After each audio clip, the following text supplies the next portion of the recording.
nombre es Ricardo Rodríguez, soy líder de mercadeo de Change Américas. Les agradecemos a todos por conectarse con nosotros a nuestro webinar La realidad del entorno laboral post-pandemia, retos, novedades y compensación. En esta oportunidad nos acompaña Mayra Jimena Phillips. Mayra Jimena es abogada magíster en Derecho Laboral de la Universidad Javeriana y actualmente se desempeña como docente universitaria y jefe de Relaciones Laborales en el grupo Enel. Del mismo modo, y a segunda hora nos acompañará Lorenzo Ruiz. Lorenzo es gerente de la Unidad de Compensación y Alineación Estratégica de Change Américas con más de 30 años de experiencia y coautor junto a Emilce Bolaño de la herramienta Compensatec de Change Américas. Como reglas de oro para el desarrollo de nuestro webinar, les pedimos el favor a todos poner su micrófono en silencio y escribir las preguntas o inquietudes al chat de la aplicación. Antes de culminar nuestro webinar, las abordaremos. Sin más preámbulos, le damos la palabra a María. María Jimena, adelante. Gracias, Ricardo. Muy buenas tardes para todos. Para mí realmente es un gusto y un honor poder compartir un espacio con ustedes esta tarde. Compartir un poquito de experiencias, de lo que hemos discutido con diferentes empresas, de nuestra visión frente a nuestro entorno actual y las diferentes alternativas que estamos viendo desde el punto de vista laboral, los retos que estamos teniendo y obviamente apoyarlos a ustedes con todas las inquietudes que tengan. Para eso vamos a hacer una breve presentación para ya después empezar a oír sus inquietudes. Regálenme un segundo, ya voy a empezar nuestra presentación.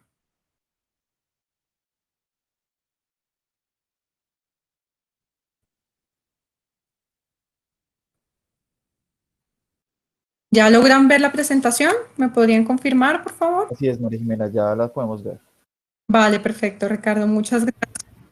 Bueno, como primera medida, realmente quisiera compartirles un poco cuáles han sido las alternativas que nos ha dado el Gobierno Nacional en sus diferentes circulares en torno a temas laborales para afrontar la pandemia que estamos viviendo de cara a la administración de nuestro personal. Cada empresa ha venido viviendo diferentes situaciones, considerando el negocio en el que se encuentra, la posibilidad de operar o no de acuerdo con las restricciones del Gobierno Nacional e incluso con sus propias circunstancias particulares. Vamos a entrar a ver todas ellas y adicionalmente a analizar cuál es el impacto que tendrían de cara a los trabajadores y de cara a nosotros como empleadores. Y nosotros empezamos por la primera circular que sacó con estos temas el Ministerio del Trabajo, que fue la 018. Con ella lo que se intentó establecer realmente fueron medidas temporales y excepcionales de carácter preventivo. Y ahí empezamos a hablar de teletrabajo, que realmente para nosotros no era una novedad porque venía regulado desde el año 2008. Y de horarios flexibles, que tampoco es una novedad en sí misma, por cuanto lo que nos está haciendo y nos está facultando en la circular es autorizar un poco lo que la misma norma y las normas sobre jornada de código sustantivo nos traían. Cuando nosotros llegamos ya a la circular 21, la circular 21 para nosotros ya viene atada a dos temas. Uno es el tema de contención del COVID y dos es un poco a la emergencia sanitaria. Y esto tiene mucha relevancia para nosotros, ya lo vamos a ver un poquito más adelante en cuanto al trabajo en casa. ¿Sí? Porque para nosotros esa fue la primera novedad real. Si uno se para en el trabajo en casa, ya lo veremos un poquito más adelante, que ese es uno de nuestros retos. El trabajo en casa no es una figura que viniera regulada por parte del derecho laboral. Si nosotros buscamos en nuestras leyes, realmente tenemos regulado el teletrabajo, pero el trabajo en casa no lo estaba como tal. Así que esa sí es nuestra primera novedad, que nos la plantean en esta circular como una alternativa de prestar los servicios de manera temporal y excepcional desde el lugar de residencia, sin tener que cumplir todos los requisitos o todas las obligaciones que nos imponen como empleadores en la misma ley que regula el teletrabajo. Lo segundo es que vuelve y nos reitera los mecanismos de jornada flexible para aumentar ciertas horas en el marco de la ley, disminuir otros o intercalar los horarios de ingreso. Eso ya tiene otra connotación para nosotros. El tercer o cuarto mecanismo que realmente nos trae esta circular son el tema de las vacaciones anuales. Y efectivamente esta es una alternativa para nosotros siempre y cuando nos pueda favorecer desde el punto de vista económico. ¿Y cuándo nos va a favorecer desde el punto de vista económico? Cuando se trate de vacaciones causadas.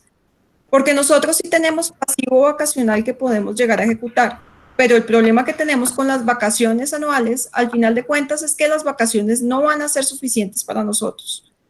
¿Por qué no van a ser suficientes? Porque si nosotros pensamos que el trabajador tiene 15 días hábiles, eso nos solventa nuestra situación por 3 semanas.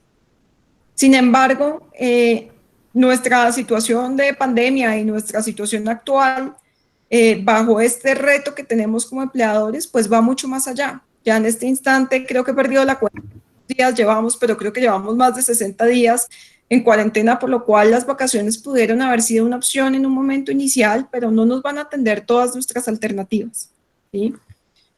La quinta opción que nos da nuestra circular es que nosotros empecemos a tener permisos remunerados. Y ya vamos a ver un poquito cuáles son las implicaciones de estas licencias y obviamente cómo esta situación, al final de cuentas, no libera nuestra caja, protege el empleo, que es lo que todos realmente queremos, pero en empresas en las cuales su situación económica es compleja, pues no es una alternativa totalmente viable. Más recientemente, el Ministerio, ya cuando estamos hablando de la fase de mitigación del COVID, nos expidió la circular 033 de este año, en la cual nos empezó a tratar realmente situaciones que para nosotros ya eran previsibles de nuestra legislación. Nuestro entendimiento es que el Ministerio, aun cuando reitera medidas que son importantes desde el punto de vista laboral, lo que sí es cierto desde la otra perspectiva es que las mismas ya venían consagradas en la ley y al estar consagradas en la ley y no poder modificar sus requisitos, pues vamos a tenerlos que aplicar. Y ya vamos a ver qué implica para nosotros poder usar cada una de estas, cuáles son nuestros riesgos y cuáles son al final de cuentas los principales efectos o consecuencias que podríamos llegar a tener de aplicarlas. En este momento la circular nos trae 4 opciones a nosotros. Licencias remuneradas compensables, modificaciones de jornadas y ajustes de salarios, modificaciones o suspensiones de beneficios extralegales o nueva concertación de beneficios convencionales. Es lo que nosotros queremos con este cuadrito realmente resumen y es empezar a tener un poco de cuáles son las implicaciones para nosotros como empleadores de cada una de estas medidas y ver si efectivamente son suficientes para nosotros conforme a nuestra situación productiva y económica para poderlas afrontar. Cuando uno separa, por ejemplo, la alternativa que nos daban inicialmente de vacaciones, entonces uno se dice, ¿las vacaciones me van a suspender el contrato? Y la respuesta es no, las vacaciones no me suspenden el contrato. No deben ser acordadas y esa es de las novedades que trae la ley. La ley, la circular en su propio texto, digamos que nos da 2 alternativas que para nosotros antes no eran viables. Una es que nosotros tomar la medida de vacaciones con una notificación unilateral, orden de salida de vacaciones unilateral, no con el preaviso de 15 días que establece la ley, sino con el preaviso de 1 día que establece la ley, que establece esta circular, ¿sí? Lo otro que también nos faculta es a que no solamente sean vacaciones causadas, sino también que lo podamos hacer vacaciones anticipadas. Y uno se pondría a pensar hasta dónde debería llegar yo con las vacaciones anticipadas. Y parte de las discusiones que hemos tenido con diferentes empresarios y en diferentes escenarios es que uno no debería anticipar más de un periodo de vacaciones. Con eso uno podría llegar a decir, si un trabajador tuviera uno causado y uno que pudiéramos anticipar, pues máximo tendríamos solventada nuestra situación 6 semanas para el trabajador. ¿Cuál es el punto? Que al final de cuentas, con las vacaciones causadas, yo tengo el pasivo vacacional y sí lo estoy afectando. Con las vacaciones futuras, al final de cuentas, no tengo pasivo vacacional, lo cual sí me exige caja. Porque pues las vacaciones en sí, como están planteadas, pues las tenemos que pagar. Cuando nosotros nos planteamos, y este ya es un punto el artículo, la aplicación del artículo 140, que es una de las alternativas que nos trae el Código Sustantivo del Trabajo. El artículo 140 en sí mismo lo que nos dice es releve al trabajador de la prestación del servicio, pero mantenga usted completamente sus obligaciones. Pues acá al final de cuentas no va a ser un alivio de caja, pero sí tenemos una alternativa legal por lo menos para atender a nuestros trabajadores en la casa. Podríamos llegar a pactar licencias remuneradas. Y uno diría, ¿y cuál es la diferencia entonces, al final de cuentas, de la licencia remunerada y el 140? En la licencia remunerada yo podría llegar a pactar algunas modificaciones con el trabajador de mutuo acuerdo. ¿Mm? La licencia remunerada me daría un poco más de flexibilidad porque yo sí tengo que llegar a un acuerdo y podríamos de pronto renegociar algunas de las condiciones del contrato. Por ejemplo, estableciendo pagos no salariales. Nuestra otra alternativa, y fue una alternativa bastante polémica, es el tema de las licencias no remuneradas. El tema les digo que fue polémico no porque sea una figura nueva, sino porque el ministerio incluso sacó en una de sus circulares una advertencia a los empleadores de que no podríamos llegar a sacar la licencia no remunerada cuando no había acuerdo con el trabajador. Nos reiteró el tema de que las licencias no remuneradas debían ser de mutuo acuerdo con nuestros trabajadores. Si ustedes vieron también sobre este tema, circularon varios conceptos de penalistas, por ejemplo, en los cuales hablaban un poco de la ilegalidad y a muchos empleadores hasta les causó escozor esta situación, podrían llegar a estar en un tema penal. ¿Cuál es la recomendación de fondo? Y era un poco también lo que nosotros hablábamos con estos penalistas que emitieron un concepto, y es, las licencias no remuneradas siempre han sido una opción, que yo las puedo imponer, no, pero que las puedo negociar, sí. Y no es un tema de negociar a la fuerza como en muchos escenarios se plantearon. Es como la alternativa que tiene el empleador al final de exponerle al trabajador la necesidad de irnos a esta medida, con miras a pensar que en un futuro sí se va a reactivar la actividad económica, con miras a que la empresa sí pueda subsistir. ¿Sí? Que es importante tener en cuenta que cuando uno analiza los fallos y uno empieza a ver los fallos alrededor de todo el país, no solamente de Bogotá, uno mira los fallos de la zona cafetera, de Medellín, de la costa, cómo han ido fallando, sobre todo cuando tenemos licencias no remuneradas o cuando tenemos suspensiones del contrato, así sea por fuerza mayor. Y parte de lo que han evaluado los jueces es qué tanto estamos afectando el mínimo vital de estos trabajadores más en una situación como esta. En algunos casos, y esta será la preocupación de muchos de ustedes, e incluso también fue la preocupación nuestra en diferentes mesas que hemos tenido sobre el asunto, es hasta dónde yo me puedo ver por mi situación económica ante una imposibilidad jurídica cuando suspendí contratos, bien sea por fuerza mayor, bien sea por una licencia no remunerada. Si yo estoy en esta situación como tal, ¿hasta dónde puedo yo ser obligado a reintegrar a la gente por un juez de tutela? Si nosotros nos ponemos en un escenario como un hotel, un restaurante, tal vez un cine, que no han podido prestar los servicios justamente por esa misma imposibilidad jurídica, ¿cómo podríamos nosotros llegarlo a obligar? Parte de lo que nosotros analizamos y sería nuestra recomendación en este escenario es que si nosotros estamos pensando en dar licencias no remuneradas, ya sea porque las hayamos aplicado, ya sea porque sea nuestra alternativa después de que hemos agotado muchos mecanismos para podernos mantener a flote y solventar esta situación si es que no hemos podido empezar a operar. Lo que nosotros diríamos es busquemos la alternativa de dar una licencia no remunerada con algún tipo de auxilio. ¿Por qué? Porque si nosotros logramos demostrarle al juez de tutela que estamos en el marco, que efectivamente lo que estamos haciendo es preservar el empleo, que lo que nosotros estamos haciendo es mantener la cobertura, seguridad social, que es uno de los puntos súper importantes, y es que mantenemos a pesar de la licencia, por norma, por disposición, no por querer ni siquiera empresarial, sino porque así la ley nos lo exige, seguimos pagando aportes a salud y pensión.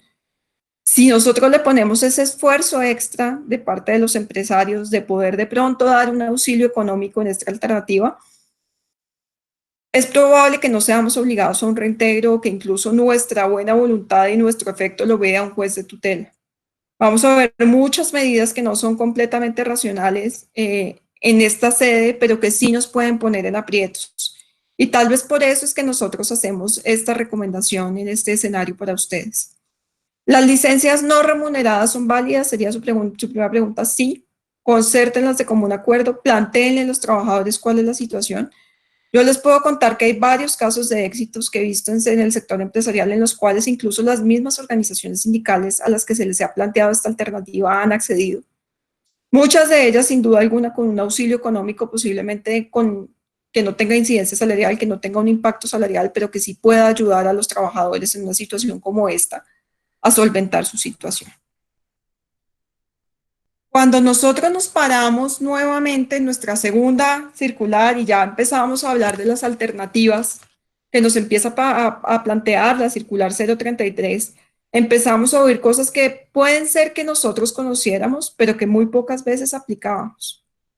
A mí, por mi experiencia, digamos, yo he tenido trayectoria en diferentes sectores. He estado en sector petrolero, he estado en sector de telecomunicaciones, he estado en firma de abogados, he estado en sector automotor. Nosotros antes sí yo ya había usado este tipo de licencias.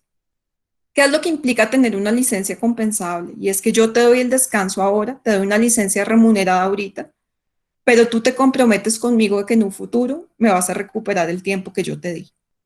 ¿Cuáles son los inconvenientes que uno empieza a ver con estas licencias compensables? El primer inconveniente que nosotros vemos es hasta dónde es sostenible y hasta dónde realmente vamos a aguantar con la compensación. Porque si yo me pongo a pensar que nosotros vamos a compensar un par de días, pues es muy sencillo que después me lo reponga. Pero si nosotros estamos pensando que ya vamos en 60 días compensables, pues vamos a tener un futuro bastante incierto para esa compensación. El segundo tema que tenemos que tener en cuenta es que a pesar de que no se constituyan como horas extras, porque justamente esa es parte de la compensación, por temas de seguridad y salud en el trabajo, sí vamos a tener una limitación, y es que tenemos que respetar los límites de jornada que tenemos. ¿Qué nos implica eso? No podemos programar más de 2 horas diarias a la semana, e incluso si ya tenemos distribuida nuestra jornada de lunes a viernes, no deberíamos programar más horas entre semana, como les digo, justamente por temas de seguridad y salud en el trabajo.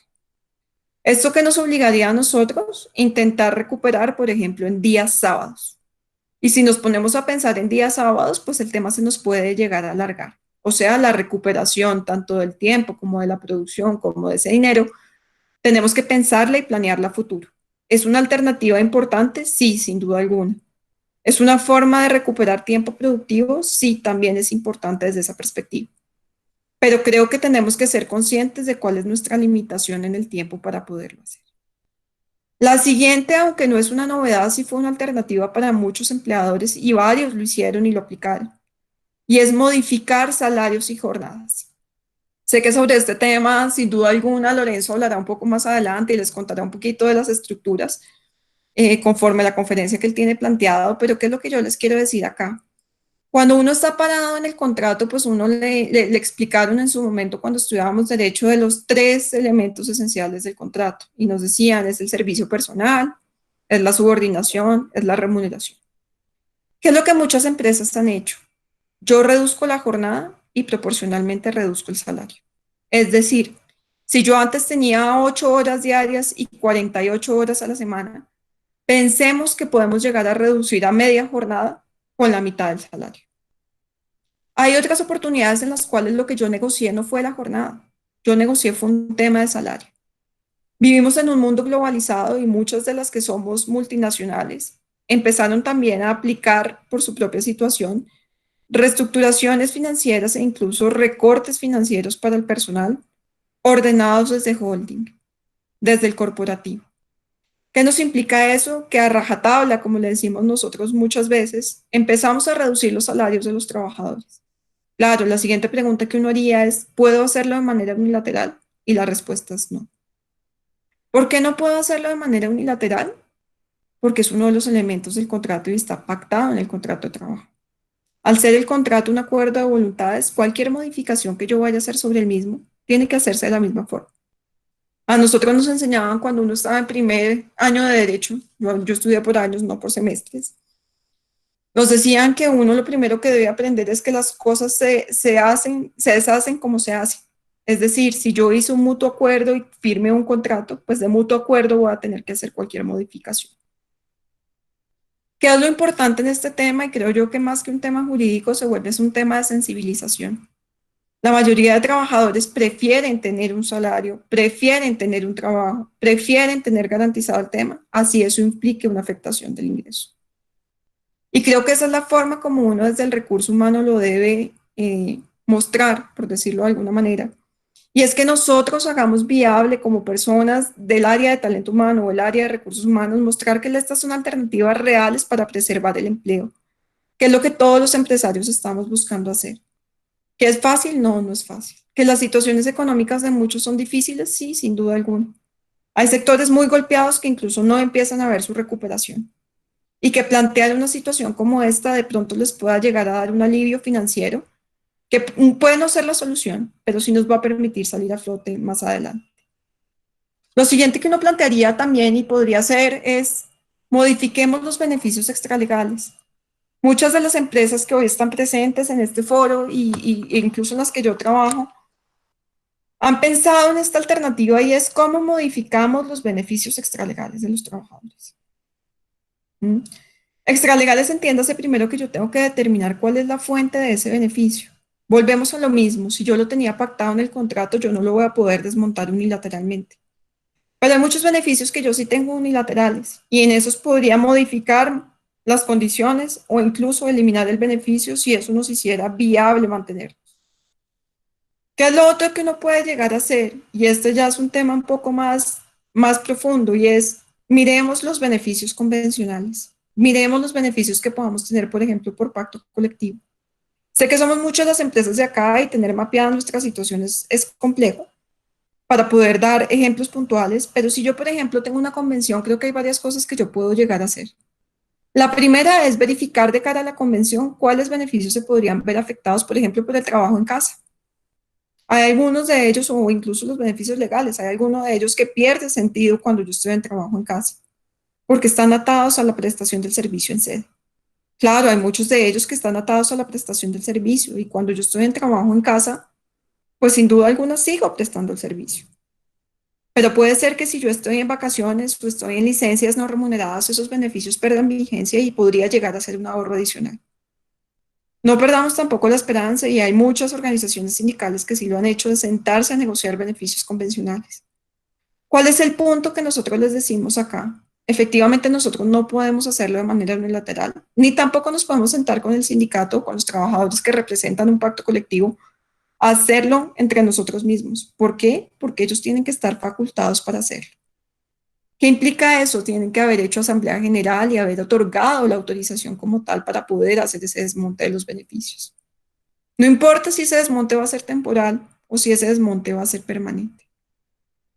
Y en el caso del pacto vamos a tener un tema adicional y es que si se trata de trabajadores no sindicalizados, aparte de negociar con sus representantes, vamos a tener que firmar documentos uno a uno. Ahí ustedes dirían que es más sencillo ponernos a negociarlos, sobre todo cuando hay un pacto, o hacer la modificación extralegal uno a uno de los trabajadores. Posiblemente lo que uno quisiera hacer es conservar la integralidad del documento del acuerdo colectivo que tenga y buscar la mejor alternativa. Creo que lo que primero uno tiene que hacer como talento humano en estas situaciones es darse cuenta que todos somos parte de la misma comunidad, todos buscamos exactamente lo mismo y todos estamos en el mismo barco.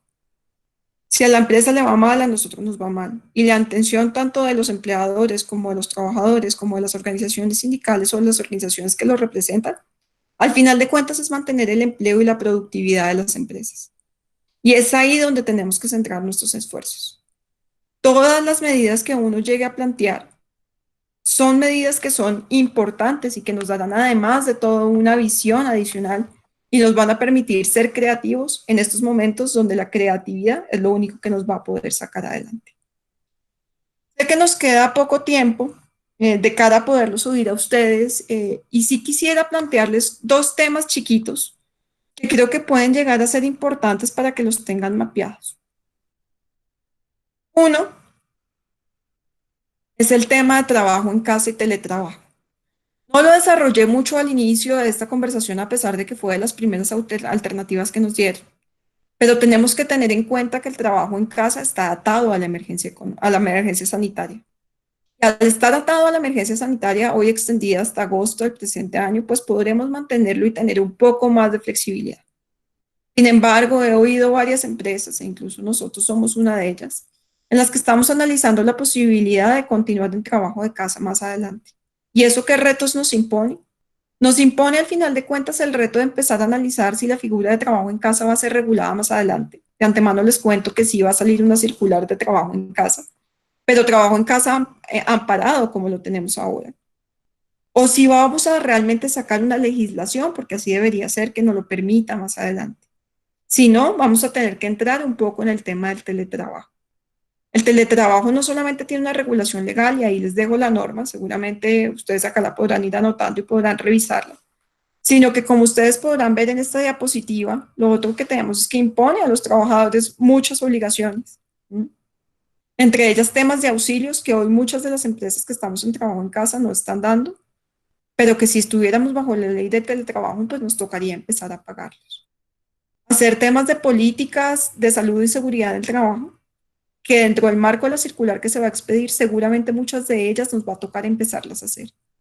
Notificaciones, matrices de riesgos, modificar un poco el tema de reportes, de accidentes de trabajo. Vamos a tener que empezar a hacerlo apenas salga la circular que debe salir en los próximos días conforme al proyecto que hemos visto. Sin embargo, sí tenemos que pensar a futuro y por eso también lo hablamos un poquito de pospandemia. Y es qué vamos a hacer cuando pasen estos primeros meses de emergencia sanitaria en los que hemos estado. Y creo que nosotros como empleadores tenemos que llegar a preparar. Otro tema que para nosotros es súper importante y que también queremos dejarles en el radar es el tema de los trabajadores vulnerables. Vinieron primero por los protocolos de bioseguridad, después a través de la resolución 666 de este año, nos empezaron a decir a quiénes tenemos que proteger.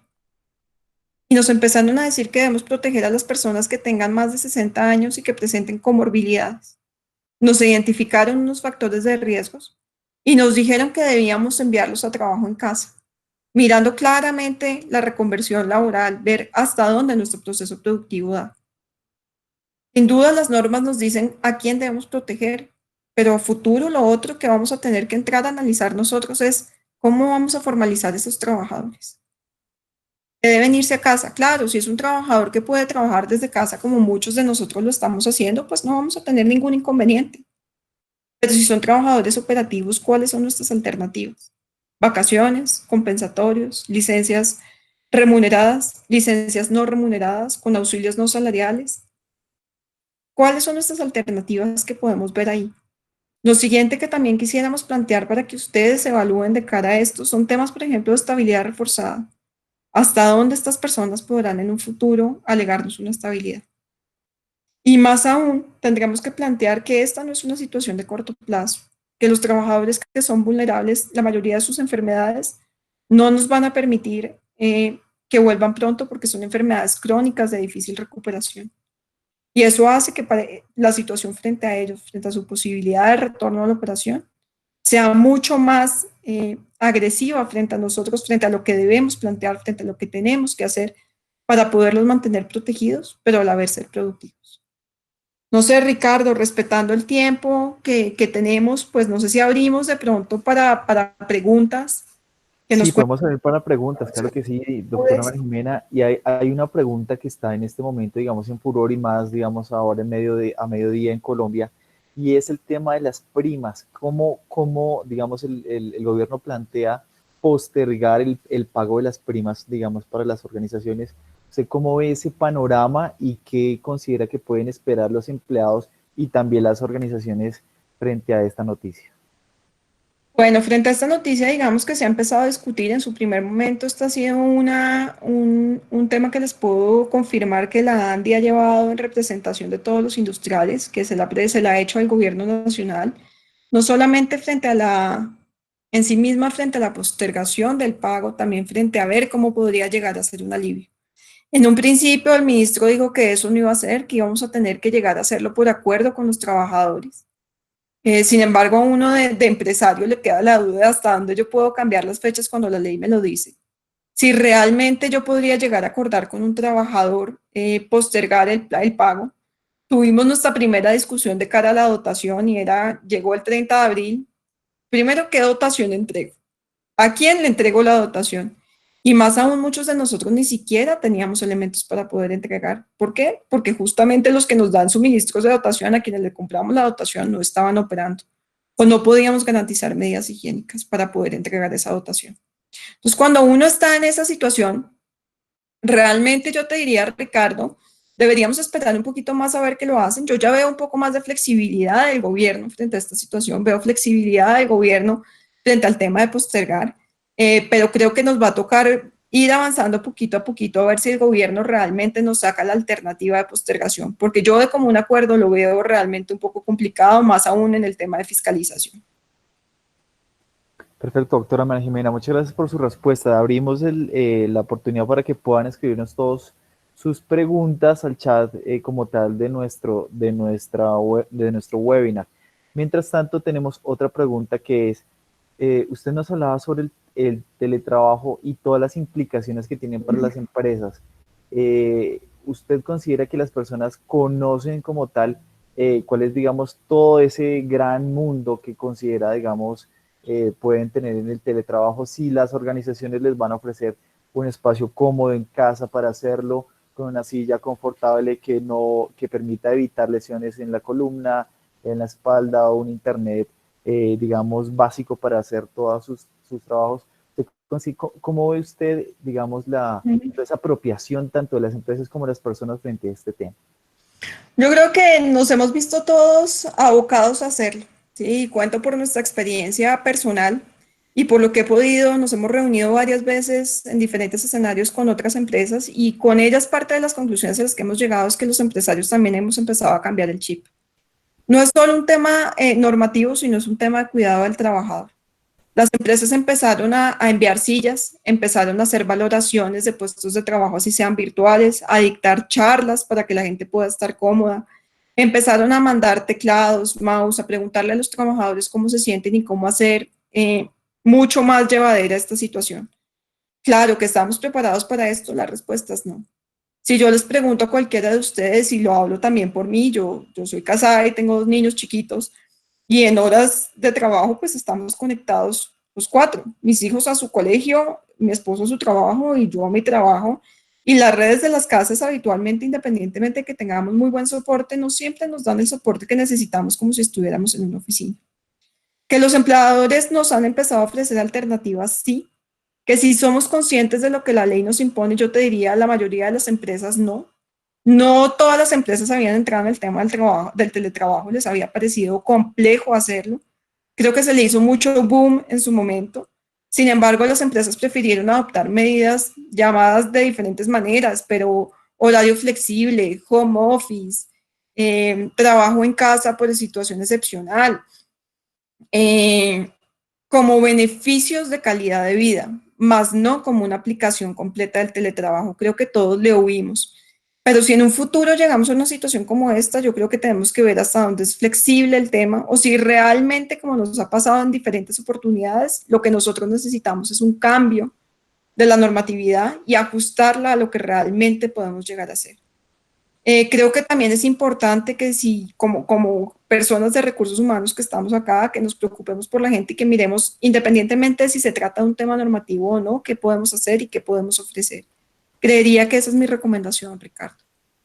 Perfecto, doctora. Bueno, Rafael nos decía que no le había quedado claro entre la diferencia entre trabajo en casa y teletrabajo. Espero que con esa respuesta ya haya podido, digamos, solventar esa duda. Cristina, Incluso si quieres adelante. hago una ampliación, Ricardo, por si Sí, acaso a él no le queda claro, y es que el teletrabajo como tal es una figura que está regulada por ley. La ley nos da las modalidades en las que hay. Implica un pacto con el trabajador de teletrabajo. Implica unas obligaciones de cara al sistema y de cara al trabajador, en las cuales al final de cuentas es mucho más gravoso de lo que hoy en día tenemos. Cuando nosotros estamos en trabajo en casa, el trabajo en casa fue creado por estas circulares atados a la emergencia. Y parte de lo que dicen es un teletrabajo sin cumplimiento de las normas de teletrabajo. Es trabajar en su casa sin que sea constituido como teletrabajo. Lo cual al final de cuentas nos pone en un escenario de que cada uno haga su mejor esfuerzo simplemente para poder solventar la situación y trabajar desde casa. Creo que esas son las principales diferencias, pero obviamente si tú miras la presentación en el cuadro comparativo que estamos teniendo, pues ahí las vas a ver. excelente, doctora. Continuamos con nuestra ronda de preguntas. Cristina Tibaduiza nos dice, en caso de que una persona en un cargo operativo sea mayor de 60 años o tenga alguna patología que no le permita asistir al sitio de trabajo, ¿se debe pagar salario? Cristina, frente a esto, digamos que hay varias cosas. La primera que te aclararía es que gracias a Dios, después de que emitieron la circular que se hizo después de la resolución 666, no, los mayores de 60 per se no son personas vulnerables. Dicen que debemos valorarlos. ¿Cuándo se nos vuelven vulnerables sí o sí? Cuando tienen una comorbilidad. Frente a eso, lo que la norma nos dice es debe enviarlo a la casa. Y ahí es cuando uno empieza a analizar cuáles son las alternativas que deberíamos tener. Y eso va a variar de empresa a empresa y dentro de sus posibilidades. Entonces, por eso yo les decía, yo puedo mandarlo a casa y asignarle funciones de trabajo en casa, si pudiera hacerlo. Sin embargo, si es operativo y no pudiera hacerlo, pues yo tendría alternativas diferentes de acuerdo también con las posibilidades económicas que tenga. Puedo sacarlo a vacaciones, si es operativo seguramente puede llegar a tener algunos compensatorios pendientes de disfrutar. Puedo sacarlo a licencia no remunerada, podría sacarlo a licencia remunerada compensable, podría sacarlo a licencia remunerada pura y simple. Tal vez la recomendación que yo te haría de cara a las tutelas y a lo que ya vimos frente a la parte inicial, no solamente frente a vulnerables, y en vulnerables se hace mucho más evidente, es que busquemos ver cómo podemos darle algún tipo de apoyo de sostenimiento, bien sea de carácter no salarial, si es que tus condiciones económicas te llevarían a hacerlo. En algunos otros casos incluso se ha planteado la alternativa de las licencias no remuneradas y las hemos planteado es más por un tema de justicia. ¿Sí? Parte de las empresas que han venido aplicándolo es decir, yo no le puedo dar el mismo tratamiento a quien está en la casa que quien no lo está.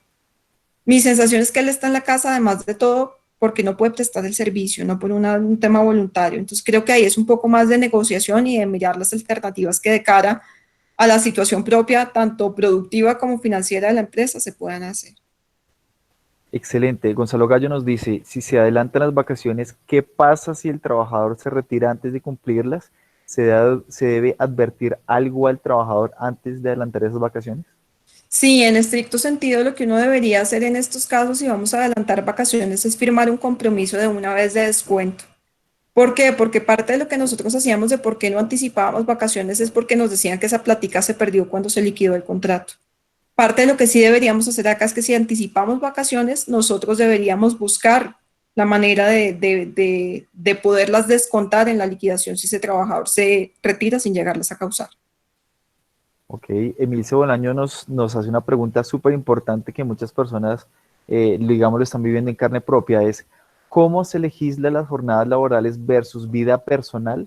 ¿Hay alguna ley que, digamos, que dé las líneas para no abusar de estas jornadas? Emilce, la circular que está sacando en este instante el ministerio y que va a regular el trabajo en casa viene muy enfocada a eso. Creo que ha sido de las quejas más reiterativas y de los problemas que se han identificado la empresa y es cómo llegar hasta ese límite, porque sin duda alguna cuando uno está en la casa trabaja mucho más y muchas veces no tiene el límite que sí tenía de irse porque la señora que le cuidaba a uno de los niños o quien sea no estaba, porque tenía que llegar a la casa por X motivo, por cualquier situación familiar o personal que nos obligaba a parar si no lo hacíamos de manera voluntaria, por decirlo de alguna manera. Eh, esta circular que yo te digo que va a salir en los próximos días sí nos impone obligaciones de respeto de la vida familiar, de respeto de la vida personal, de tener huecos entre reunión y reunión. Sin embargo, independientemente de lo que diga la circular, y creo que es un análisis que nosotros desde Talento Humano tenemos que hacer y es establecer nuestras propias reglas y difundirlas, y siendo jefes, nosotros mismos aplicarlas con nuestro equipo, respetar las horas de almuerzo, respetar las jornadas laborales, no citar por fuera de esos espacios, intentar no tener reuniones pegadas una tras otra que son tan agotadoras que al final de cuentas uno se da cuenta que pasó toda la mañana en reunión y no sabe ni siquiera qué horas pasó. Entonces, esa sería mi recomendación. O sea, te digo, desde el punto de vista normativo saldrá la circular y viene en ese sentido. Sin embargo, creo que nosotros desde Talento Humano tenemos la obligación de cuidar a las personas y de proponerlo como parte de nuestra política interna para los trabajadores que estén prestando sus servicios desde casa. Perfecto, doctora Yolena Barahona nos dice, entendí que va a salir reglamentación del trabajo en casa, si es así, ¿para cuándo se estima salga publicado? Y el tema de reducción de horarios laborales, ¿cómo se implementa en la empresa? ¿Es viable? A ver, te cuento, Lorena, realmente el tema empezó más o menos a inicios de mayo con el primer proyecto, lo han circulado para comentarios, entiendo que estaba para comentarios de la Comisión de Concertación Salarial la semana pasada. Yo creo que en los próximos días la deben estar sacando. Esto ha sido un tema que además ha sido muy presionado por las organizaciones sindicales, viendo lo que decía Emilce, sí, es el balance vida-trabajo. Yo no te podría dar una fecha, pues porque nosotros somos empresarios igual que ustedes, entonces pues estamos a la espera. Yo he conocido los 3 proyectos porque me los han compartido y por eso conozco su contenido, pero desconozco efectivamente cuándo va a ser la fecha de publicación. Frente al tema de cambios de jornadas, como te decía, yo creo que las empresas tienen que entrar a analizar su situación particular y cuál es el negocio productivo en el cual se encuentran y pactarlo con sus trabajadores para poderlo hacer y ajustar de esa manera, bien sea no solamente el tema de producción o el tema, digamos, de cuántas horas voy a hacerlo, sino también su impacto financiero. Excelente, doctora. Bueno, le mandamos un saludo grandísimo a Eric González que nos escribe desde Chile. Él nos dice, acá en Chile está la ley de protección del trabajo, la cual a las personas que hacen trabajo presencial y que por X motivo no pueden seguir trabajando. Esta ley es pago del seguro de cesantía, pero ¿cómo abordar con aquellos que no tienen seguro de cesantía, como por ejemplo los jubilados aún con trabajo activo? Pues en esos casos, yo qué te diría, yo la verdad te soy sincera, no conozco la legislación chilena como tal para poder dar una apreciación sobre el tema. Eric, lamento no poderte apoyar. Lo que yo creo que uno tiene que entrar a ver es cómo podrías sopesar esa situación como empleador sin conocer la norma y creería que es importante validarla con un abogado chileno que conozca la legislación chilena. Lo que yo creo es que tú puedes llegar a ver cómo lo puedes soportar, por ejemplo, mediante auxilios no salariales y ver cuál puede ser la alternativa para que por lo menos tenga cobertura o algún tipo de ingreso de ese trabajador, así no tenga ese soporte de la cesantía que mencionas. Excelente. Bueno, nos comenta también Claudia Joana Vega, nos dice, buenas tardes, mi duda es si tengo un trabajador con contrato suspendido, ¿aplica el beneficio de pagar el 3% de pensión? En estos casos, digamos que cuando vas a hacerlo, no nos limitaron, cuando uno mira la norma, el decreto que sacó el tema del 3%, no nos limitó que estuvieran activos o no. Así que uno podría hacerlo. Lo que yo te invitaría un poquito es a que mires cuál es el impacto de hacerlo, porque cuando uno mira el impacto de cara a los trabajadores, puede llegar a determinar si realmente es una medida que quiere tener o no. Me explico un poco. Claramente es un ahorro súper importante de cara al trabajador y al empleador, por lo que cada uno tiene que pagar de ese aporte. Sin embargo, la afectación en los temas de semanas de cotización para las personas, por ejemplo, que están próximas a pensionarse, podría ser alto. Entonces, como que mi invitación es, sí puedes llegarlo a aplicar, si es tu pregunta puntual, pero también desde talento humano mira el impacto. Muchas empresas al mirar el impacto decidieron no aplicar.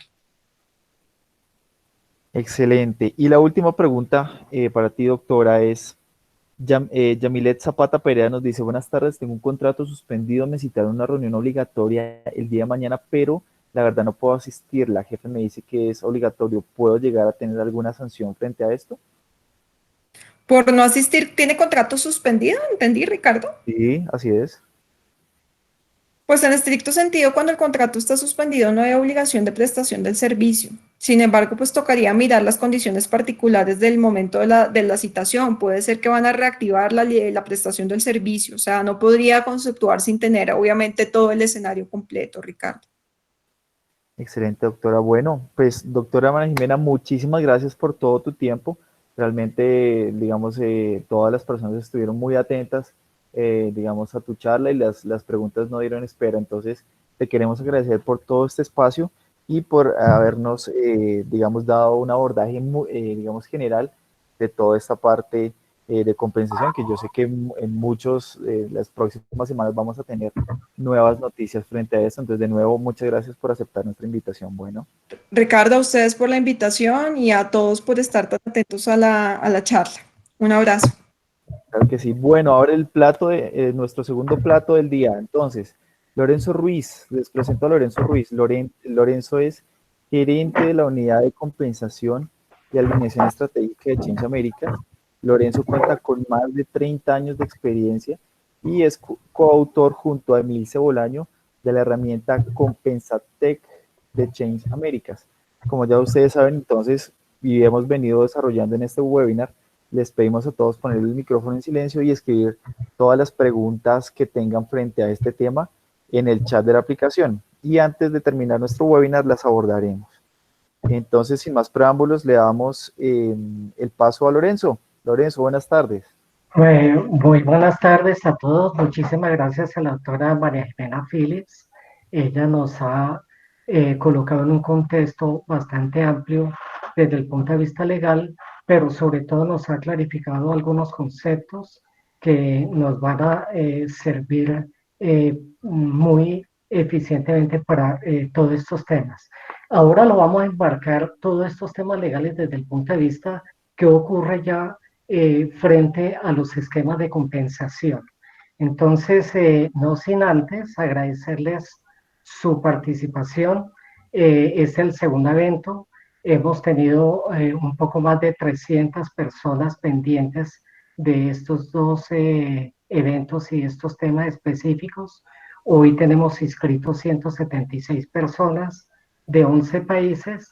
De los 10 países adicionales a Colombia, tenemos Argentina, Bolivia, Chile, República Dominicana, Guatemala, Honduras, México, Panamá, Perú y Venezuela. Muchísimas gracias a todos. Son de 10 ciudades y en Colombia tenemos 16 ciudades para un total de 30 ciudades. Como ustedes se dan cuenta, realmente tenemos una cobertura bastante grande. Esto para enmarcar qué es lo que vamos a hablar con ustedes respecto a este tema de compensación. Entonces, en días pasados, Change Americas, hemos estado muy atentos de todo lo que ocurre. Uno de estos eventos ha sido a través de esta entidad bancaria muy importante en Colombia. Lo que les quiero comentar sobre esta charla es básicamente que no necesariamente el estar en Colombia es un tema específico de todo lo que ocurre.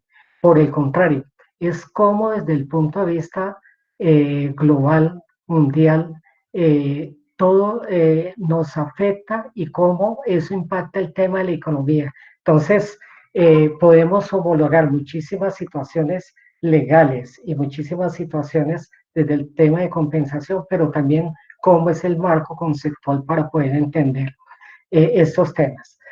Entonces, pues es evidente que el coronavirus es un fenómeno que afecta a toda la economía mundial desde el punto de vista empresarial, gubernamental, hogares y obviamente todo el tema financiero.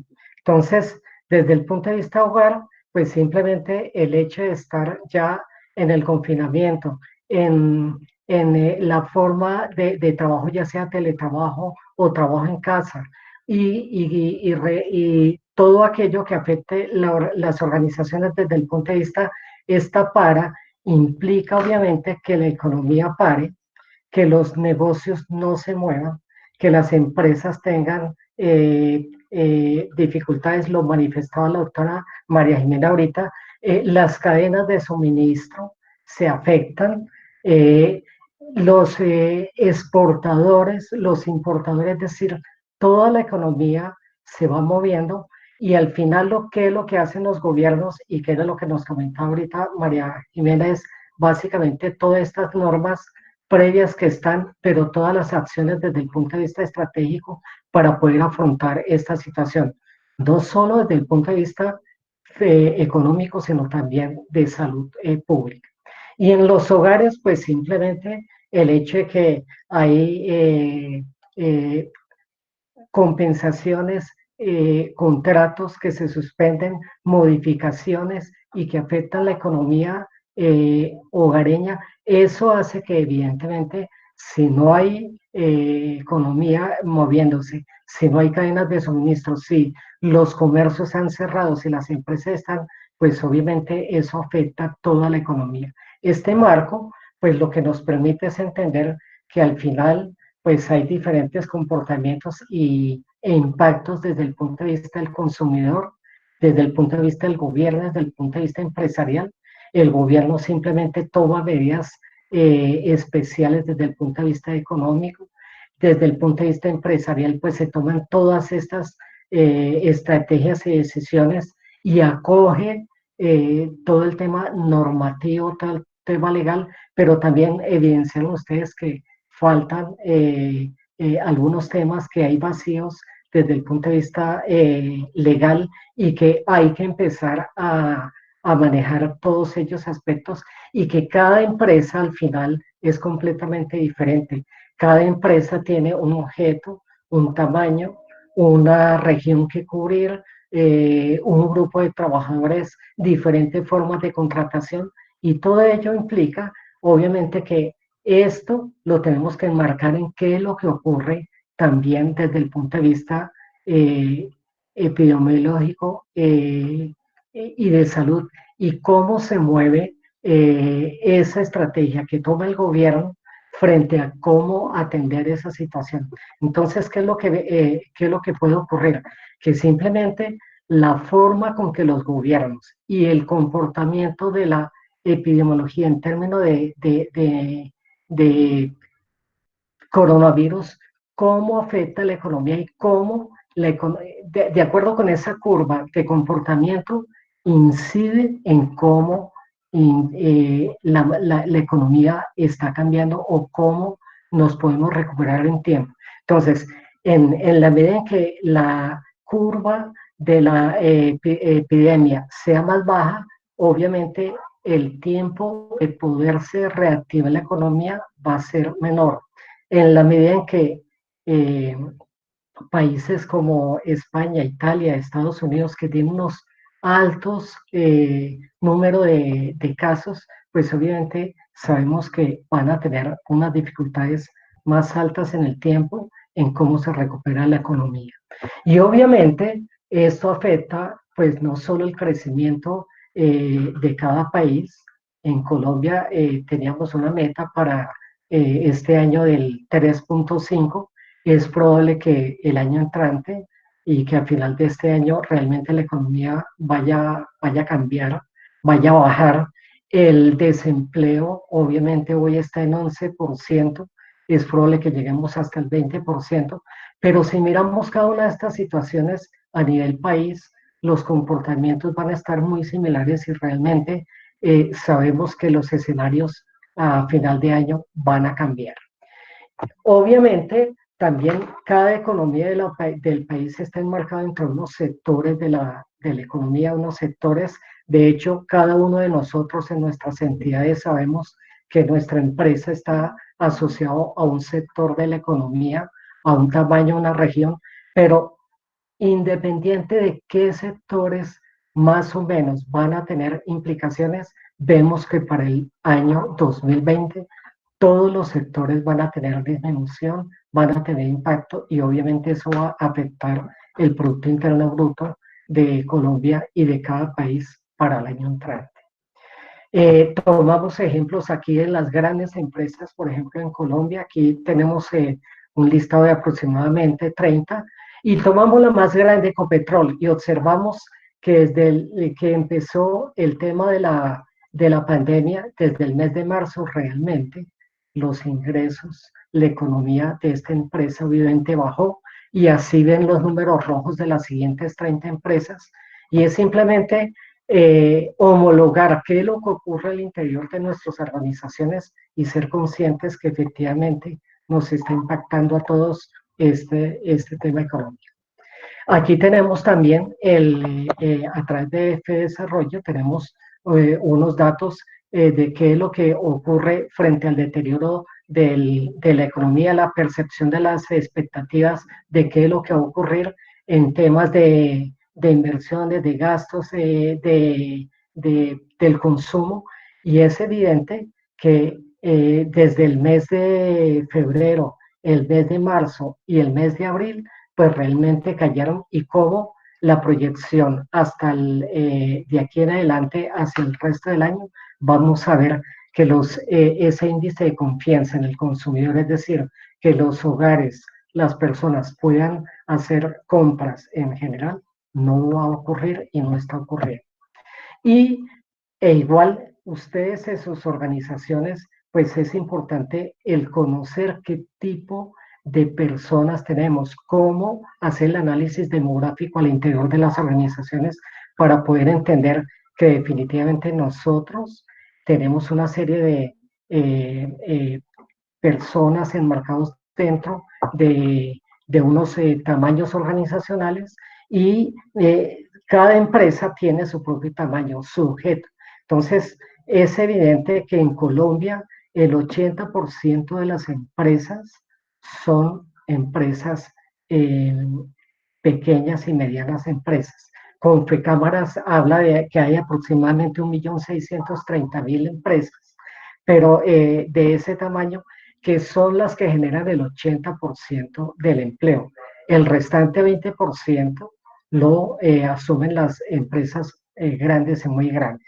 Ahora bien, la economía en Colombia hace que definitivamente el modelo de contratación o el modelo de la forma de la consecución de los ingresos se evidencia que el 50% de la población tiene alguna vinculación laboral con organizaciones, el otro 50% no. Entonces, los trabajadores independientes, que son aproximadamente el 50%, pues son los que mayor impacto tienen frente a los ingresos. Y realmente el personal ocupado, que es ese otro 50%, hemos hecho estudios analizados en los últimos 10 años y evidenciamos que solo 6 de cada 10 trabajadores tienen contrato directo con las organizaciones como contrato a término definido. Los otros 4 trabajadores de esos 10 no tienen una vinculación directa, sino vinculaciones a través de empresas tercerizadas y o contratos de otra forma. Entonces es evidente que la gran mayoría de personas en el país que son trabajadores independientes y o que tienen un contrato diferente, pues son las que mayor impacto tienen. Y obviamente eso hace que el DANE en su análisis mensual y la reducción de algunos contratos laborales que genera la situación económica, pues el desempleo obviamente va a crecer. Aquí lo evidenciamos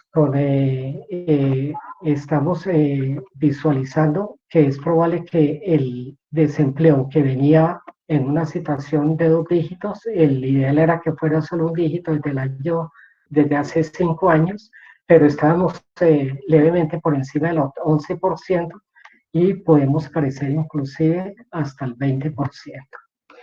Estábamos hablando ahorita de las generaciones y el tipo de empresa, de personas que tenemos en nuestras entidades.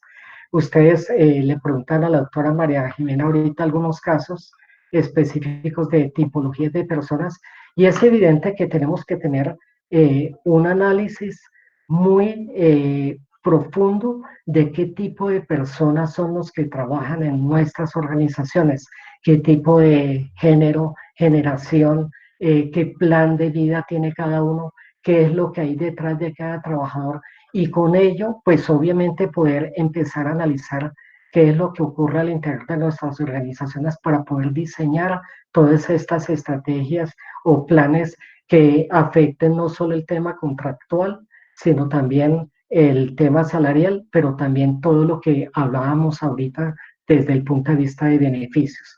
Entonces, es importante que a la par de tener estrategias laborales, acciones desde el punto de vista de contratación salarial, también miremos qué tipo de personas y qué tipo de seres humanos tenemos al interior de las organizaciones para poder determinar los planes y acciones que vamos a empezar a implementar o a cambiar. Entonces, el coronavirus, la pandemia, simplemente en cómo los estados afrontan ese tema desde el punto de vista de salud, hace que definitivamente pues se lo resuelvan rápido. Entonces, el ideal es que fuera en B, ¿cierto? En que no sea tan rápido que sea en U, o que sea de una forma más compleja y es en L. Y hoy el comportamiento que vemos es que en Colombia lo estamos viendo en que se está formando la U. Sin embargo, eso no implica que en un momento determinado, pues algo que ocurra de una situación como la que simplemente sale, ocurre, se empieza a proliferar el virus en diferentes partes del país, de la ciudad, inclusive de los barrios, pues haya una situación en que ojalá no se ocurra para recuperación económica una situación en L. Estábamos hablando de los posibles escenarios desde el punto de vista de desempleo, que es lo que va a ocurrir, y obviamente el desempleo, si es en U, pues en V, pues vamos a llegar de un 11% a un 16%. Y si llegamos a un escenario de U, pues el desempleo puede llegar a un 20%. Es decir, estemos analizando qué es lo que ocurre al interior de nuestras entidades y sobre todo saber cómo es la situación de desempleo. Obviamente, esto nos implica en que cómo las entidades van a poder afrontar el futuro, cómo va a ser el tema de la crisis. Hay un modelo de lo que ocurrió en la última crisis en el año 98-99 y lo que están diciendo los expertos es que había tardado más o menos 4 años para poderse, digamos que, tener una estabilización de ello. Entonces, es probable que nos tomemos 5 años para poder establecer el tema del ingreso y el crecimiento como lo llevamos. Es decir, sabemos que esta situación nos va a afectar económicamente por algunos meses e inclusive por algunos años. Y esa situación simplemente la podemos ver aquí en este análisis también que se hacía, y es, no sé, en el mes de febrero todos estábamos, ni siquiera conocíamos qué era lo que estaba ocurriendo con el coronavirus. A partir de allí, pues la cadena de alimentos han observado el transporte y las centros de acopio de alimentos, pues que han continuado trabajando. Hay dificultades desde el punto de vista de salud, pero digamos que ha sido aquella red de acopio que se ha mantenido. No así todo lo que ocurrió con temas de restaurantes, ocio, viajes, turismo, hoteles, y realmente son aquellos aspectos que se van a demorar más en poder volver a reactivarse. De hecho, ya sabemos que el sector de transporte, el sector logístico, el sector de la construcción, se ha mantenido el tema de servicios, pero en lo que es seguridad, de empresas de seguridad, y se ha ido reactivando cada uno de estos sectores. Algo que comentaba ahorita la doctora María Jimena y era la vulnerabilidad de ciertos grupos humanos, pues en este caso lo que también nosotros hemos analizado y que de pronto con profundidad no se ha hecho desde el punto de vista país y desde el punto de vista económico, es el tema de la vulnerabilidad de las mujeres, sobre todo entender que los dos grandes sectores del país, el sector servicios y el sector industrial, pues la gran mayoría de nuestras mujeres están en el sector servicios. El sector industrial es el que se está reactivando primero que el resto, entonces tener muy en cuenta ello. El gobierno, pues ya nos lo dijeron, tiene una serie de estrategias que permiten ayudar no solo a las personas de bajos ingresos, a los más pobres, a los que no tienen trabajo, etcétera, y también a las empresas y todas estas medidas económicas que ya nos lo decía la doctora María. Entonces, el interrogante es cómo mantener el empleo y cómo mantener los salarios frente a estos escenarios.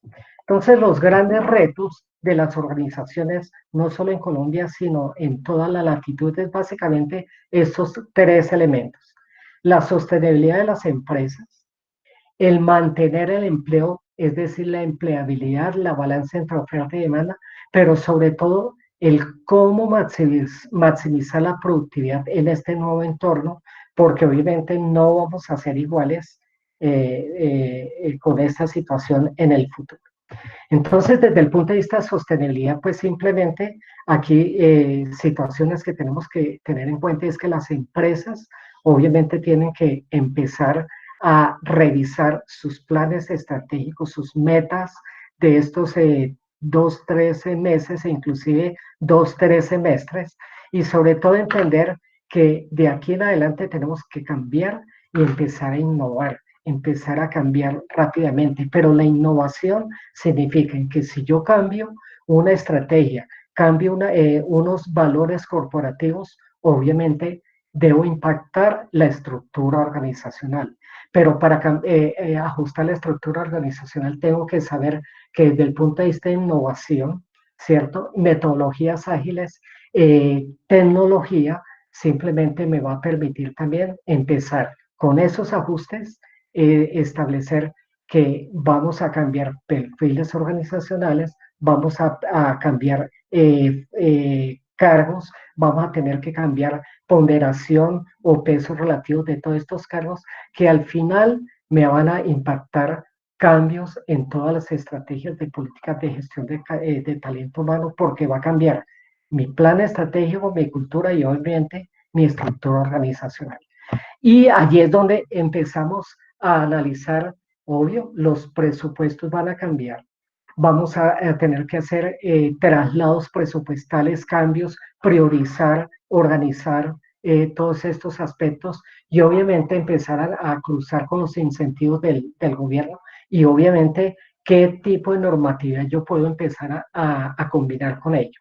Al final mis presupuestos van a cambiar, van a tener que priorizarse y por obvias razones el hecho fundamental y lo más importante es que esa nueva forma de trabajo nos va a enmarcar en que lo más importante hoy es mantener la empresa, pero sobre todo empezar a fijar y a maximizar la productividad. ¿Cómo somos más rápidos, más eficientes, más productivos, cambiando algunos esquemas organizacionales? Y obviamente de los tipos de contratación, es importante aquí empezar a cambiar inclusive los valores corporativos. ¿Cómo empiezo yo a fidelizar mi talento humano? Los compromisos, los valores corporativos van a empezar a tener que ser más coherentes con la realidad de lo que está ocurriendo y obviamente tenemos que empezar a maximizar el desempeño y la productividad.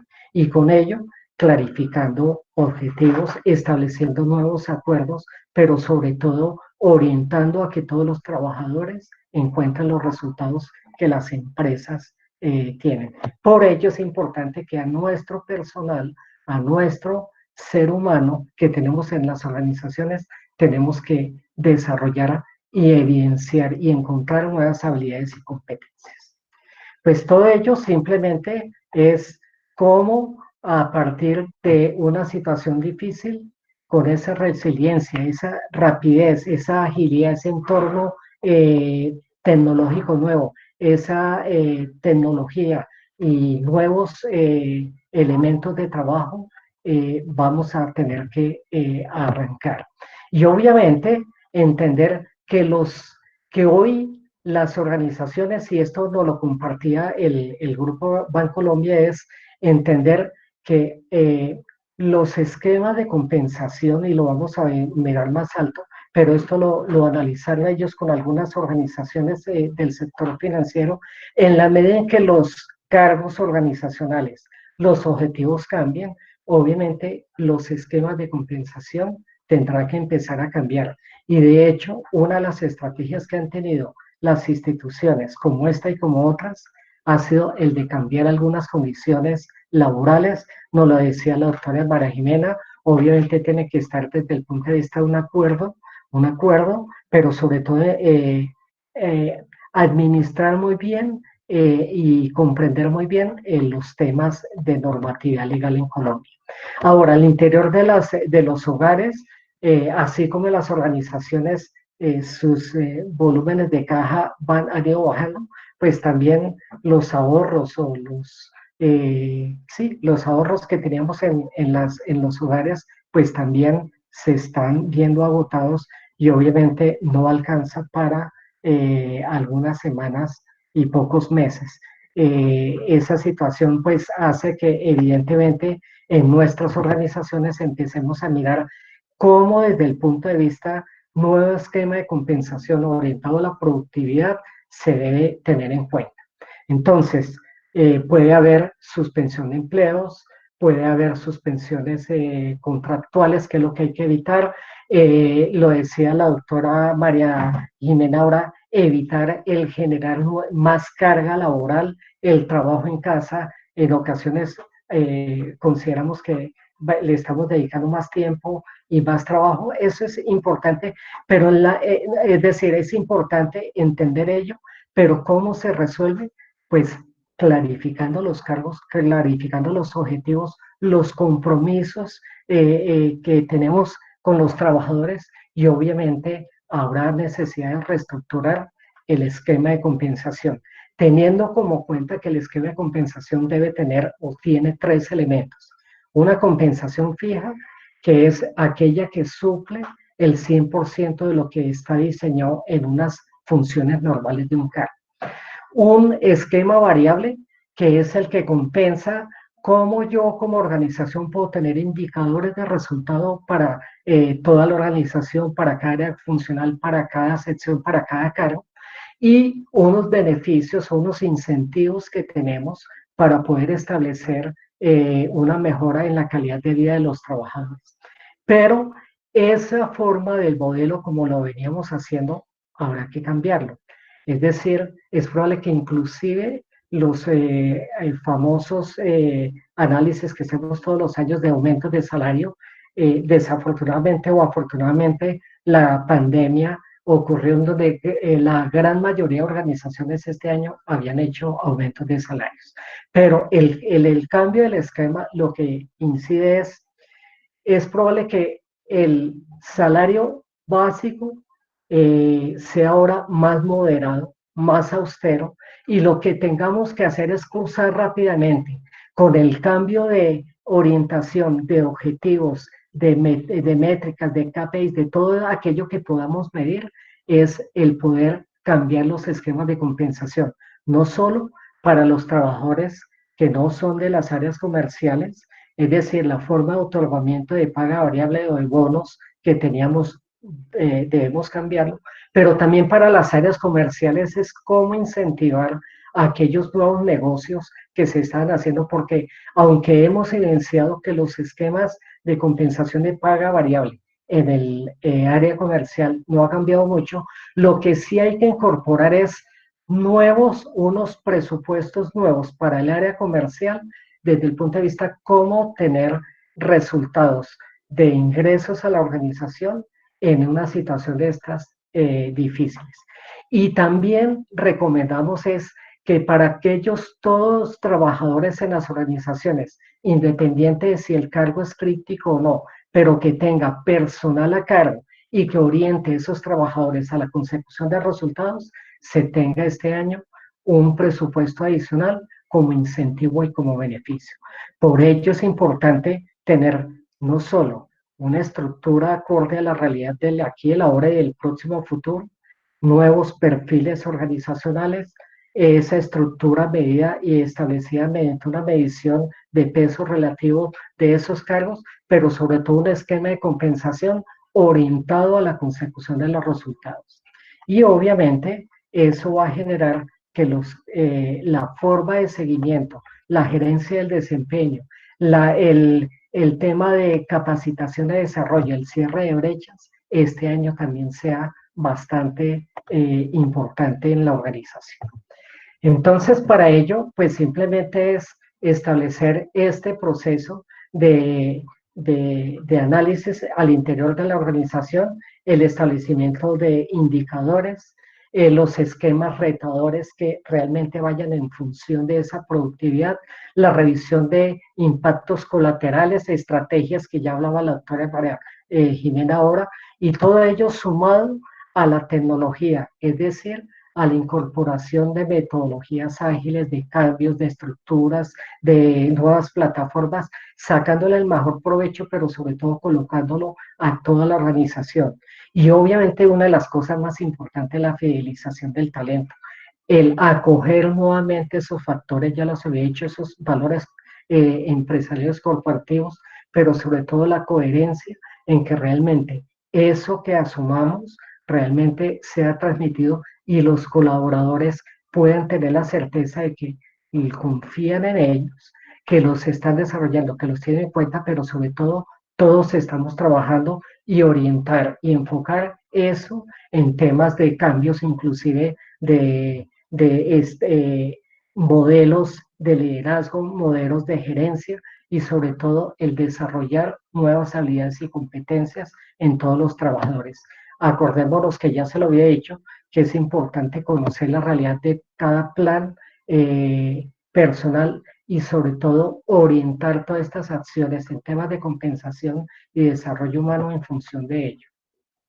Ya habíamos hablado en el tema anterior de estrategias laborales y aquí es muy importante entender que la forma en que los ajustes organizacionales se deben establecer producto del nuevo cambio, el nuevo modelo, pues simplemente es saber que la forma como veníamos haciendo al interior de las organizaciones deba cambiar los modelos de estructura, pero los modelos de la forma de liderazgo, de gerencia y de management y de resultados, todo orientado a productividad. Entonces nos vamos a ver salarios en época de COVID. Change Americas ha colocado y coloca todo su conocimiento estos últimos 10 años, pero sobre todo la experiencia de tener más 30 años en análisis de inteligencia de datos y les decía cómo su estructura organizacional, cómo su planta de personal, su demografía y la trazabilidad de los trabajadores hacia atrás, de cómo han venido moviéndose, todo organizado dentro de una plataforma tecnológica que les permita a ustedes tener en el momento específico que lo requieran actualizado su propia realidad y contrastar esa situación de sus adicional en sus ingresos, en sus esquemas de compensación, contrastado contra el mercado. Es decir, no solo tener datos del mercado y tener mis propios datos, sino cómo mis datos pueden ser administrados de una plataforma tecnológica. Eso conlleva a que realmente las organizaciones pueden tener datos actualizados. Entonces, hasta hace unos días teníamos en que cada nivel organizacional, y los tenemos en las empresas nuestras, ya sabemos que estamos matriculados en un macro sector, en un sector de la economía adicional, en un subsector, en un tamaño organizacional, en una cobertura llamémoslo local, departamental, país, e inclusive continente, inclusive mundial. Entonces, cada empresa tiene todas esas variables y condiciones y obviamente tiene una serie de niveles organizacionales. Decíamos que cada nivel organizacional tiene su modelo de compensación. Estos son datos a hoy en cómo las organizaciones en Colombia y los diferentes niveles tienen los tres elementos: paga básica, paga variable y beneficios, pero que esto debe empezar a modificarse teniendo en cuenta el tema de productividad y teniendo en cuenta los cambios de las condiciones laborales de los trabajadores en Colombia. Es decir, no solo desde el primer directivo, sino inclusive hasta los operarios tienen sus esquemas de compensación. Aquí evidenciamos, por ejemplo, que los operarios tienen el mayor porcentaje, por ejemplo, de beneficios, pero los operarios están asociados en la gran mayoría al sector industrial. Y ya lo evidencia la doctora María Jimena, que decía que el sector industrial pues es donde están concentradas la mayoría de las convenciones colectivas de trabajo. Entonces, es importante tener en cuenta. Y para el área comercial es evidente que la paga variable es mucho mayor en porcentual que el resto de trabajadores en las organizaciones. Es decir, debemos mirar no solo el contexto general, no importa si son comerciales o si son áreas de producción comerciales, logísticas, etcétera, sino que todos los niveles, todas las áreas son sujetas a tener esquemas de compensación y que cada empresa nuestra está enmarcada dentro de un macrosector. Decíamos que esto puede ser homologado también a los otros países de todos los asistentes que tenemos, y es o estamos en un macrosector industrial o estamos en un sector servicios. Estos datos que tenemos aquí es ya la evidencia de lo que está ocurriendo al interior de las organizaciones, cómo los esquemas de compensación están cambiando, y lo que estamos evidenciando es que ya tenemos unos datos promedios, pero también tenemos unos datos básicos. Y lo que podemos asegurar es que los salarios en este momento ya viene una disminución equivalente cercanas al 5% en promedio y que puede llegar para el año entrante, inclusive empezando el año 2021, a bajar máximo en un 20% a nivel promedio nacional. Si ustedes observan, pues simplemente el sector industrial, el sector servicios, cada uno está cercano al 20%, pero en los valores promedios observan que el 2.8 del sector industrial mucho más alto que el sector servicios, obviamente teniendo en cuenta que allí están concentradas las convenciones colectivas y las convenciones colectivas son un poco más difícil, y lo manifestó la doctora María Jimena, de cambiar algunos aspectos desde el punto de vista contractual. Ahora, esto macrosector lo podemos homologar ya a todos los sectores normales de la economía, unos con mayores impactos que otros, ¿cierto? Desde el punto de vista de empleabilidad, uno de los más afectados es el sector turismo, ¿cierto? El sector de la construcción hoy se reincorpora al tema de productividad, pero podemos observar que, por ejemplo, el sector de consumo masivo, asociaciones y gremios y servicios son, digamos que si asociamos, es probable que tengan mayor dificultad las empresas que están en los sectores de servicios que el sector industrial. El promedio, decíamos, está entre el 2 y el 8% en disminución de salarios por diferentes sectores, tiene un promedio del 4.6. Y en total, pues tenemos que todos los sectores pueden tener dificultades y pueden tener disminuciones salariales. Eso significa que no somos ajenos a que ninguna de nuestras empresas vayan a tener esas dificultades o estemos más bien exentos de eso. No, todos estamos en esa misma situación. Y por tamaños organizacionales también. Ustedes evidencian, por ejemplo, que las grandes empresas del país, pues en promedio y en total, tienen los mayores incidencias en salarios. Pues es evidente porque las empresas pequeñas, pues la gran mayoría están ligadas también a tener trabajadores de salario mínimo legal. Es evidente, y nos lo manifestó también en nuestra presentación anterior, que no es legal ni ni se puede hacer el reducir los salarios mínimos por debajo de ello. Entonces, es evidente que las grandes empresas tienen un mayor impacto, pero acordémonos que las empresas pymes, que son las que entregan el 80% de los empleos en el país, también están con el impacto en la reducción de los salarios. Ahora lo vamos a ver por regiones. Es evidente que los grandes centros urbanos, Bogotá, Medellín, Cali, e inclusive Barranquilla, son las que concentran los mayores cantidad de empresas e industrias, ¿cierto? Y es allí donde el mayor número de impacto tiene en la reducción de salarios. El resto de empresas de ciudades del país o regiones pues están enmarcados más en empresas más pequeñas,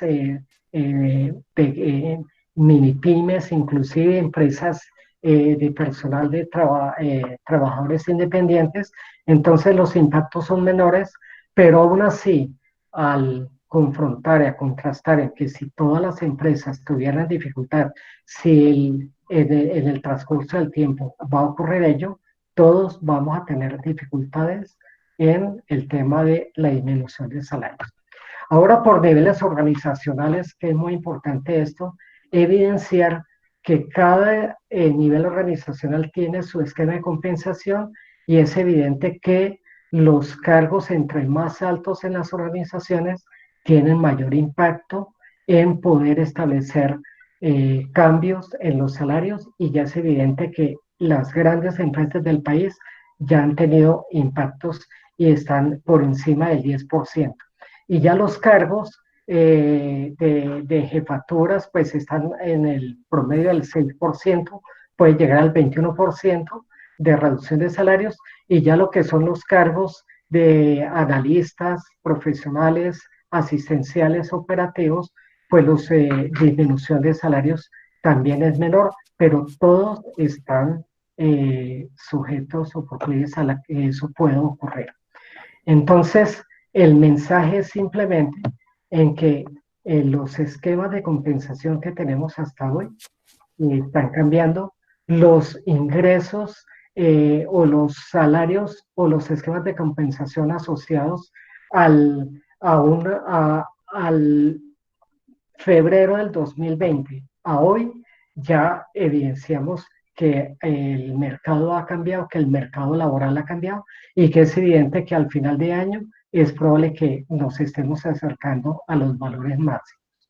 Entonces, muy importante en ello, la doctora María Jimena nos comentaba acerca de ese tema de qué es lo que opina, qué es lo que la ley está establecida, qué es lo que los gremios opinan, qué es lo que los sindicatos, los trabajadores están opinando y el gobierno, y todo ello, obviamente, dentro de estos análisis que estamos haciendo de cómo es evidente que lo que estamos registrando en que nuestras empresas no van a ser igual después de algunas semanas y obviamente las instituciones y nosotros, personas de gestión de talento humano, tenemos que estar seguros que tenemos que colocar toda nuestra sapiencia en función de nuevas tecnologías, nuevos cambios y que en la medida en que actuemos más rápido y que tengamos información inteligente, organizada, podemos dar respuesta a todas estas situaciones. Entonces, muchísimas gracias. Ahora quedamos pendientes para aquellas inquietudes que ustedes tengan. Muchísimas gracias. Lorenzo, a ti muchísimas gracias. Si tenemos una inquietud de Emilce Bolaño, pues la idea es que también ustedes nos compartan sus inquietudes al chat antes de finalizar como tal nuestra transmisión. Emilce Bolaño nos dice, ¿cuál puede ser una ruta o pasos para tener una estructura organizacional más eficiente? Ok, es evidente que una organización que esté pendiente que va a hacer cambios, pues básicamente lo que tiene que hacer es, lo decíamos, el plan estratégico se debe modificar. Obviamente los valores culturales y corporativos inciden en el ajuste organizacional, pero las nuevas metodologías van a permitir empezar a cambiar, que ya la estructura organizacional no va a ser igual y obviamente incide en el análisis de cargos, en que los cargos no van a ser exactamente iguales como los anteriores, hay que clarificarlos. Obviamente los perfiles organizacionales van a cambiar. Obviamente el análisis de cada uno de los cargos nuevos o grupos de cargos, porque ya inclusive estamos viendo que las nuevas estructuras ágiles, estructuras modernas, estructuras líquidas, están haciendo que ya sean más que trabajos individuales, sean trabajos más grupales.